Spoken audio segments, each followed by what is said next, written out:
Hello दोस्त, आप सभी का बहुत स्वागत है आपके अपने YouTube channel JB classes by Pramod sir पे। दोस्त, आज कुछ पॉलिटिकल का प्रश्न हमारे पास है। इसको हम लोग आज डिटेल्स में पढ़ेंगे। ये सब्जेक्टिव प्रश्न है 12th क्लास आर्ट्स वाला के लिए। प्रश्न हमारा दोस्त यहाँ पर है, liberation tigers of Tamil Eelam के प्रमुख का मांग क्या है। दोस्त, ये जो है liberation tigers of Tamil Eelam एक पार्टी है, ठीक है। जिस प्रकार हमारे देश में पार्टी होती है, पार्टियां, भारतीय जनता पार्टी, भारतीय राष्ट्रीय कांग्रेस, वैसे एक पार्टी है liberation tigers of Tamil Eelam, ठीक है। अब ये पार्टी जो है, इनका मांग क्या है, इनका क्या प्रमुख मांग है। तो ये दोस्त पार्टी, चूंकि ये जो है ये पार्टी आपका कहाँ का है, तो श्रीलंका का है। और श्रीलंका के बारे में आपको जानकारी होगा कि श्रीलंका जो है दोस्त, श्रीलंका में दो जाति रहते हैं। कितने जाति? एक सिंहली और एक तमिल। तो 56% जो है दोस्त सिंहली जाति रहते हैं और 39% जो वहाँ पर है वो आपका तमिल रहते हैं। अब सुनिएगा, ये जो पार्टी है ये आपका तमिलों की पार्टी है, ठीक है। तमिलों की संख्या वहाँ पे कम है लेकिन सिंहली की संख्या ज़्यादा। अब सरकार क्या करती है, सिंहली को ज़्यादा सपोर्ट करती है। क्यों सपोर्ट करती है? क्योंकि सिंहली की संख्या ज़्यादा है, सरकार को उससे फ़ायदा ज़्यादा होता है चुनाव के समय में, ठीक है। तो यही तमिल लोग जो हैं, जिनकी जनसंख्या वहाँ पे 39% है, इन्होंने एक पार्टी बनाया liberation tiger of Tamil Eelam. तो इनका जो मांग है क्या है, इनका सबसे पहला मांग है कि वहाँ पर जो है सत्ता में उनको भागीदारी मिले, ठीक है। देखो लिखा हुआ है कि liberation tigers of Tamil Eelam के प्रमुख मांग श्रीलंका में बसे तमिलों के हितों की रक्षा। मतलब वहाँ तमिलों के साथ सिंहली जो है हमेशा उसको परेशान करते हैं, सिंहली जाति तमिल को। तो इसीलिए ये पार्टी बना है, किस लिए? तमिलों के हित की रक्षा, मतलब तमिलों के लिए जो अच्छा हो उसके लिए, ठीक है। तमिलों की रक्षा कैसे हो, और तमिलों को राज्य भाषा बनाना। और इनका कहना है कि तमिल को ही राज्य भाषा बनाया जाए, जो कि कभी संभव ही नहीं है, ठीक है। फिर है क्षेत्रीय स्वायत्तता हासिल करना तथा शिक्षा एवं नौकरियों में समान अवसर देना। अब वहाँ पे ना ही शिक्षा में ना ही नौकरियों में, किसी भी चीज़ में इसको समान अवसर नहीं मिलता, किसको? Liberation tigers of Tamil Eelam को। तो इसीलिए उन लोगों का ये सब चीज़ें मांग था। अगला प्रश्न है दोस्त आपका कि शिमला समझौता की मुख्य विशेषताएं क्या है। अब आपको बताना है कि शिमला समझौता जो है इसकी क्या विशेषता है। देखिए दोस्त, आपका आंसर है यहाँ पे कि शिमला समझौता की मुख्य विशेषताएं निम्नलिखित है। तो सबसे पहले आप जान लीजिए कि शिमला समझौता क्या है। तो शिमला समझौता क्या है दोस्त? तो 1971 में जब भारत और पाकिस्तान के बीच में लड़ाई हुआ था, किसके बीच में? भारत और पाकिस्तान के बीच में। तो जब युद्ध खत्म हुआ था तो उस पर एक समझौता हुआ था, उसका नाम था शिमला समझौता, ठीक है। उसी का दूसरा नाम है ताशंगवाद का समझौता, ठीक है। तो जो शिमला समझौता या ताशंगवाद का समझौता है, इसका क्या उद्देश्य था, इसका मुख्य उद्देश्य क्या था, सॉरी इसकी विशेषताएं क्या था, ठीक है। इसकी विशेषताएं क्या था? देखिए दोस्त, दोनों के बीच में लड़ाई हुआ, दोनों बीच में लड़ाई हुआ तो इस कुछ तो उसका उद्देश्य होगा, दोनों को, भारत को भी कुछ उम्मीद होगा, पाकिस्तान को भी कुछ उम्मीद होगा, दोनों का उम्मीद पूरा हो गया होगा तो फिर ये समझौता हुआ होगा। तो देखिए यहाँ पे है कि शिमला समझौता की मुख्य विशेषताएं निम्नलिखित है। सबसे पहले नियंत्रण रेखा से दोनों देशों की सेना की वापसी की जाए। मतलब क्या हुआ, युद्ध करते करते कुछ भारतीय सेना पाकिस्तान में घुस गए थे, कुछ पाकिस्तान भारतीय में घुस गए थे आके, ठीक है।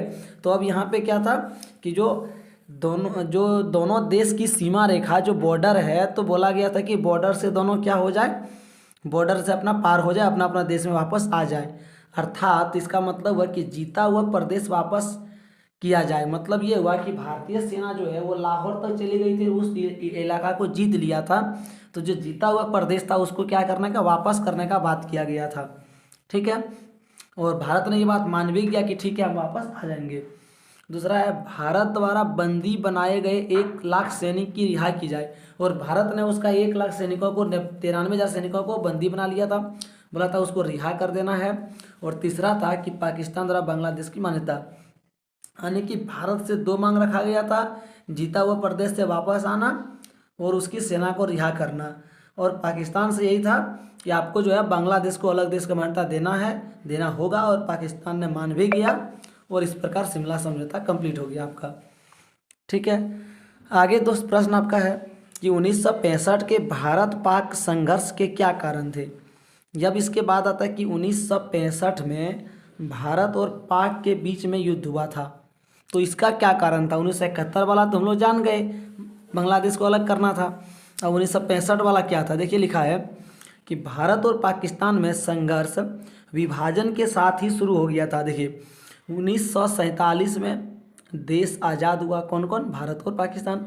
जैसे ही आज़ाद हुआ दोनों देश में ठीक 3 महीने के बाद ही लड़ाई शुरू हो गई भारत और पाकिस्तान के बीच में। बोलता है 1965 में पाकिस्तान ने भारत पर हमले की योजना इस उद्देश्य से बनाई थी कि कश्मीर में बहुसंख्यक मुस्लिम जनसंख्या का समर्थन उनकी सेना पर पर्याप्त होगा। अब 1965 में उन्होंने भारत पर क्यों हमला किया, क्योंकि उसने सोचा कि जो पाकिस्तान का जो जम्मू कश्मीर का मुस्लिम इलाका है, ज़्यादा जनसंख्या मुस्लिम का वहाँ पे था, वो उसको सपोर्ट करेगा, यही सोच के साथ। ठीक है, परंतु यह आशा निर्मूल सिद्ध हुई, मतलब यह आशा सिद्ध नहीं हुआ, यह बात सही नहीं हुआ। उन्होंने जो आशा किया था उसको नहीं मिला वैसा। नेहरू जी के उत्तराधिकारी शास्त्री जी का व्यक्तित्व पाकिस्तानी शासकों द्वारा दुर्बल समाज गया, परंतु वह भी गलत साबित हुआ। और नेहरू जी का जो उत्तराधिकारी थे उसमें लाल बहादुर शास्त्री थे।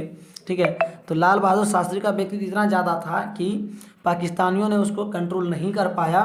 ठीक है, उसको संभाल नहीं पाया और लास्ट में पाकिस्तान का हार हुआ।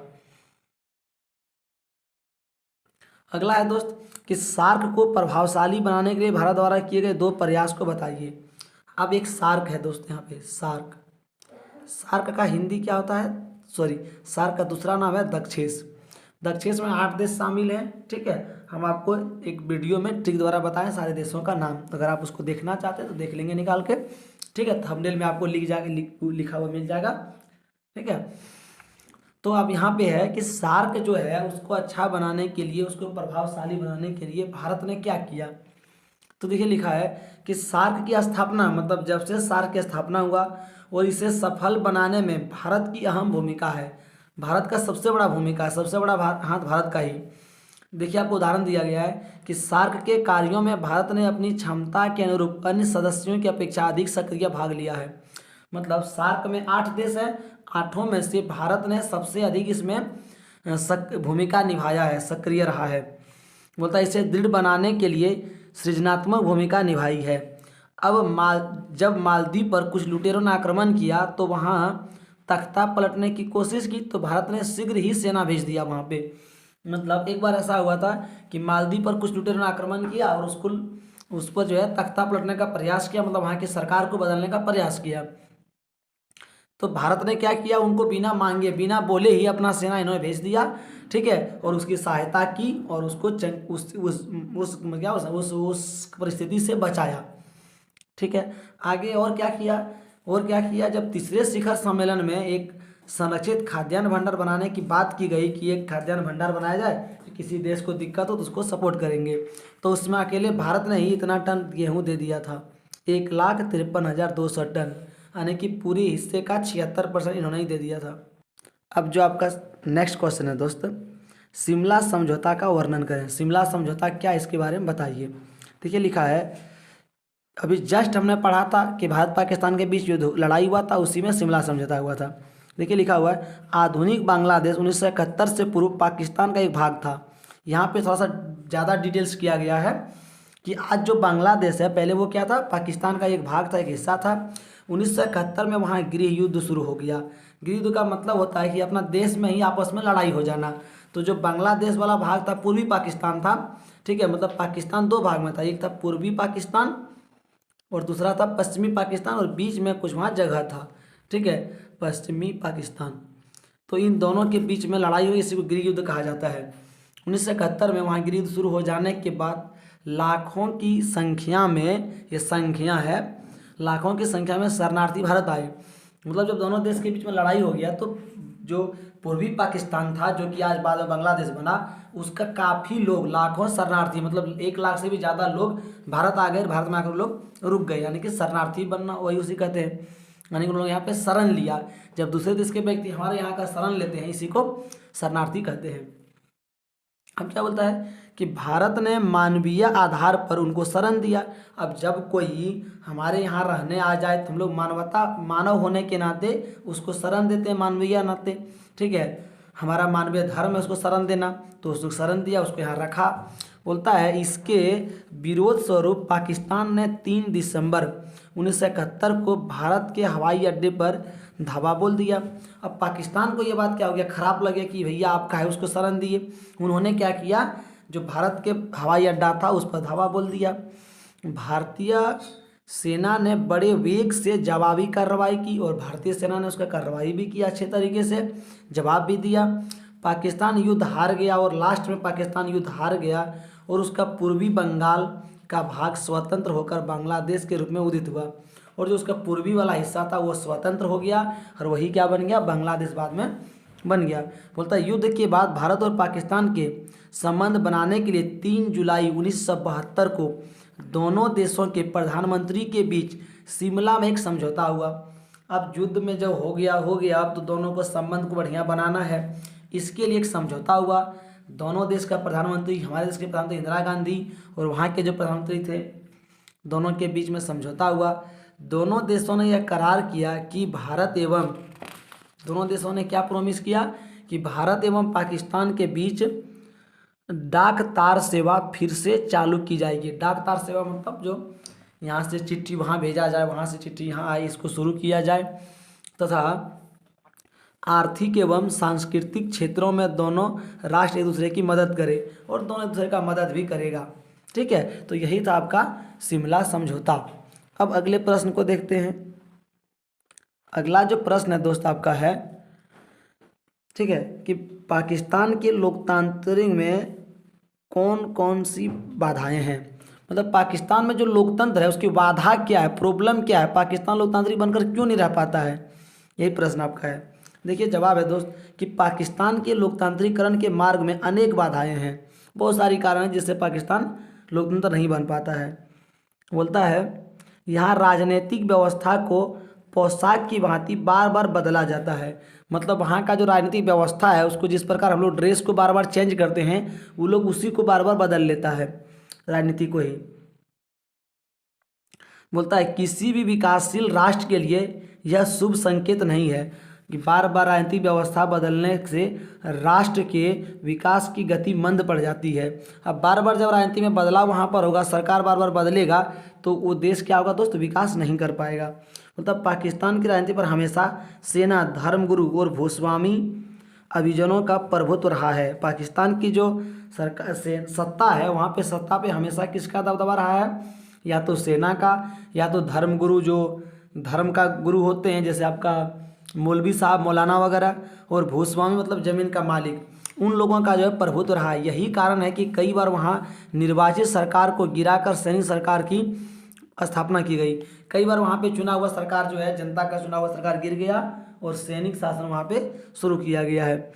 बोलता है पाकिस्तान के सैनिक तानाशाह जनता के बीच यह भ्रम फैलाते हैं कि भारत पाक सीमा पर तनाव है, जिसका हल सैनिक शासक ही ठीक ढंग से कर सकते हैं।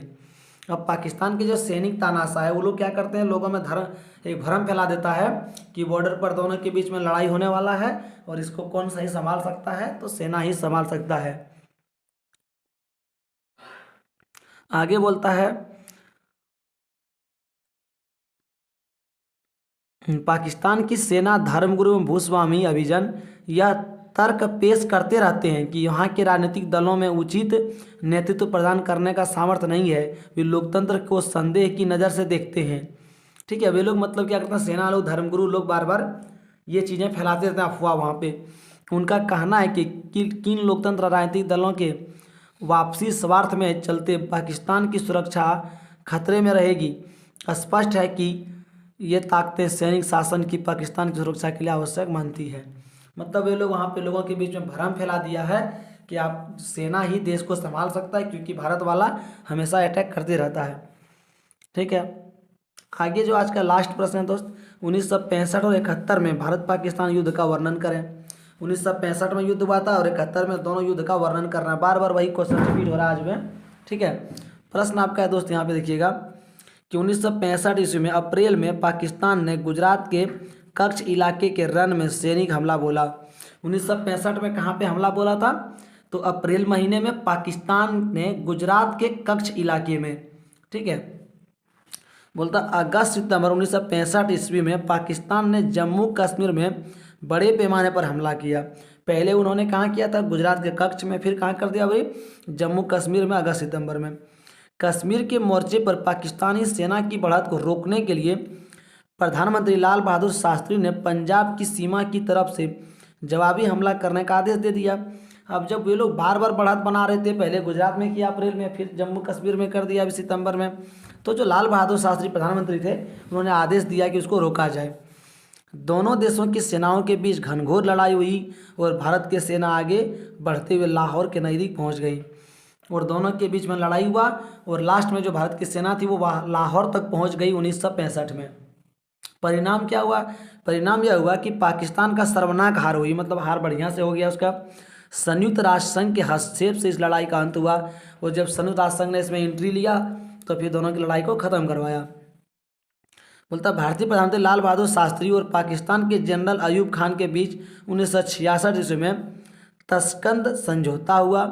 सोवियत संघ ने इसमें मध्यस्थता की भूमिका निभाई और 1966 में दोनों के बीच में समझौता हुआ और सोवियत संघ ने इसमें क्या किया? बीच में भूमिका निभाया, मध्यस्थता का, दोनों को मिलाने का काम सोवियत संघ ने किया, ठीक है। अब 71 वाला क्या है? 1971 ईस्वी के दिसंबर में पाकिस्तान के लड़ाकू विमान ने पंजाब और राजस्थान पर हमले किए, जबकि उसकी सेना ने जम्मू कश्मीर अपना मोर्चा खोला। मतलब एक तरफ इन्होंने दो लड़ाई कर दिया था, हवाई वाला भी और ज़मीन वाला भी। हवाई फायरिंग कहाँ पे कर दिया? हवाई अड्डे पर कर दिया, ठीक है, पंजाब और राजस्थान के, और जम्मू कश्मीर में अपना मोर्चा भी खोल दिया। बोलता जवाब में भारत ने अपनी वायुसेना, नौसेना, थल सेना के बूते पश्चिमी और पूर्वी मोर्चे आतंकवादियों द्वारा सुरक्षा कर्मियों सहित हजारों लोगों को मौत के घाट उतार दिया, ठीक है। किंतु भारत की दृढ़ संकल्प के साथ सीमा पर आतंकवाद से निपटने के लिए तैयार है। ये था भारत और पाकिस्तान के बीच सीमा की लड़ाई 71 वाला, ठीक है। चलिए अब जो है दोस्त, आज की इस क्लास हम इतना ही बताएंगे आपको। एक नए वीडियो में फिर और अच्छे तरीके से बताने का प्रयास करेंगे। अगर आपको मेरा क्लास अच्छा लगा तो आप चैनल को लाइक शेयर सब्सक्राइब कर लेंगे।